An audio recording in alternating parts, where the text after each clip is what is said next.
You decide if what I'm doing is worth supporting or not. Someday I won't be on YouTube. Someday I won't be available to you for free, and you won't be asked to contribute voluntarily. You'll just have to buy my CDs. He says if I'm wrong and you actually have a puppet company or a school that is really taking off and has a real foothold here, first of all, a puppet company. My mother did some sewing with her sewing machine. I took a glue gun and decorated the things, and my fiance put the mouths in with scissors and glue and stuff, you know, that's it. So, puppet company, whatever. Is it the school's really taking off and has a real foothold here? Again, you know, as of a week and a half ago, I was in St. George for 6 months to the day. That's not time enough to start a school. Maybe by next fall I could do it. But with the price of getting to California from here, it's so small. I just can't. And it's so sunny down there. It's never 119 degrees in Irvine like it gets here. So anyways, I would start the school next fall if I stayed here. So the fact I didn't get it started in a few months, whatever. And he says, or is this act of mine just an ardent pressing on? Am I just sort of an instrument to help people learn what objectivism is about? Now, that's what my career is, talking to adults. That's what my activity is on YouTube, getting people to know more about objectivism and about history in general. That's necessary. But my school will teach math, science, history, and literature. Won't teach objectivism. I don't know how many times I have to repeat this for you people. It's not going to be an indoctrination institute. You guys have your sick institutions like the church schools and stuff that drill stuff into their heads when they can't think for themselves. My school is exactly for the purpose of getting them to think on their own before you drill anything into their head.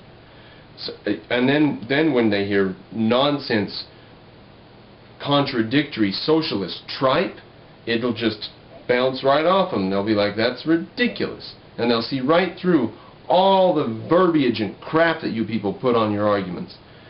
Nietzsche said, they muddy their waters that they may appear deep. That's what Zorio's doing. Everyone thinks he's educated. That's what the Caruths, not so much the Caruths, but Randy Helserman with his question of what is subjective truth and all that crap, is muddying their waters. That's actually a little puddle an inch or two deep. So I'm on there spreading objectivism. Yeah, I'm an instrument for objectivism. What can I say? I've got my own twist.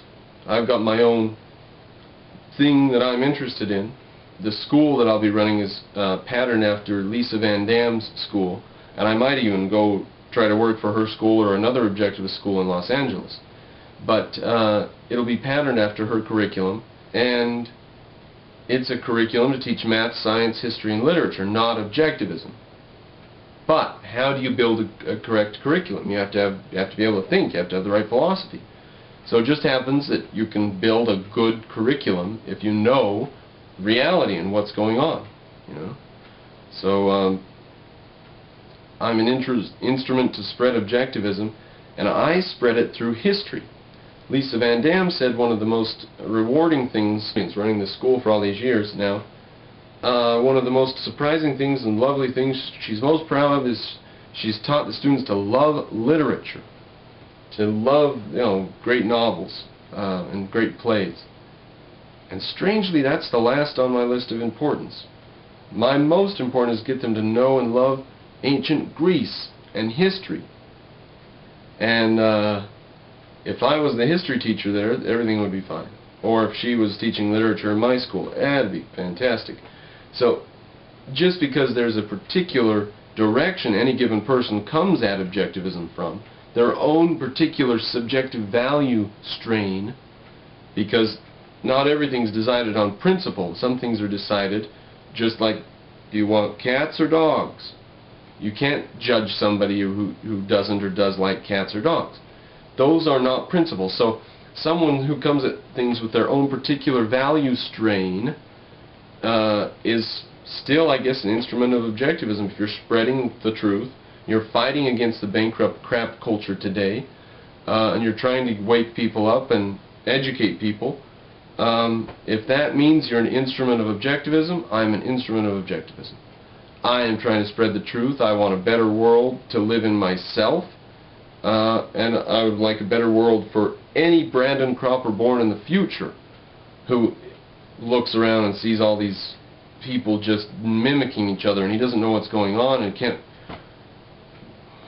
Where are all these people's minds? Can't they think for themselves? From an early age, people who feel like that, I have sympathy for them and would like to change the world before they get tromped on. So, that's, I guess I'm an instrument of objectivism, fine. He continues, in the end, when you're old and you're in your common crap of a world surrounding you, and you got your common crap kids and common crap wife, and you sound like you've surrendered to the normal, so go for it. Just like in high school someone said this kind of crap to me, you know? You're going to go to college, you're going to get your rubber stamp, get your little job, get your house with your picket fence, get your retirement fund, you know. Whatever, is that what you're doing? Whatever. Yeah, then he says the real objectivists are out there actually doing something. I've never been paid for publishing a piece, even though I had a couple pieces published in a New Hampshire piece. But I'm 28. Maybe in 5 or 10 years, I will be one of those objectivists. And by the way, what do you think they were doing when they were younger? These objectivists who are in their late 20s, or in their 30s, or 40s, or 50s, or 60s, as some of them are. What were they doing when they were younger? I mean, I'm screwing around on YouTube. They didn't have YouTube available. The feedback that I get on YouTube is just going to make me that much stronger than the tools they had available to them. They had to attend classes and stuff to interact with people. I've got video interaction on YouTube. It's really fantastic. So, yeah, while I'm on YouTube wasting my time, the inventors and engineers are out there doing the real stuff. Buddy, who do you think keeps the inventors and engineers free? Who do you think created a nation in which inventors and engineers could exist, if it's not thinkers? That's fine, they can do their little job and build their little sandcastles, but the empires of the mind rule centuries and dispose of millions of lives in a sweep.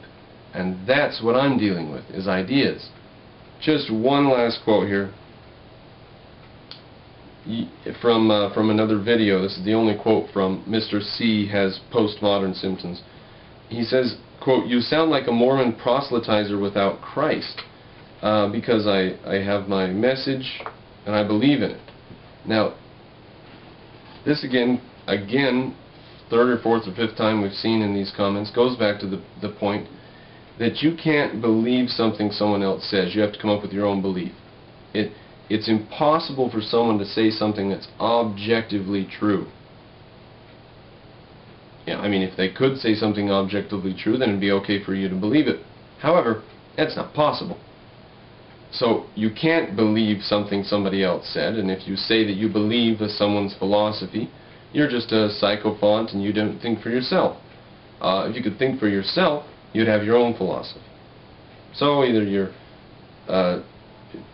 come up with everything on your own, or you're just an idiot follower or a commenter or what. I don't know. It's a really stupid way of looking at the world. So I'm a proselytizer for objectivism. I mean, I advocate for it day and night because it's true. So just as a closing note, what am I doing on YouTube?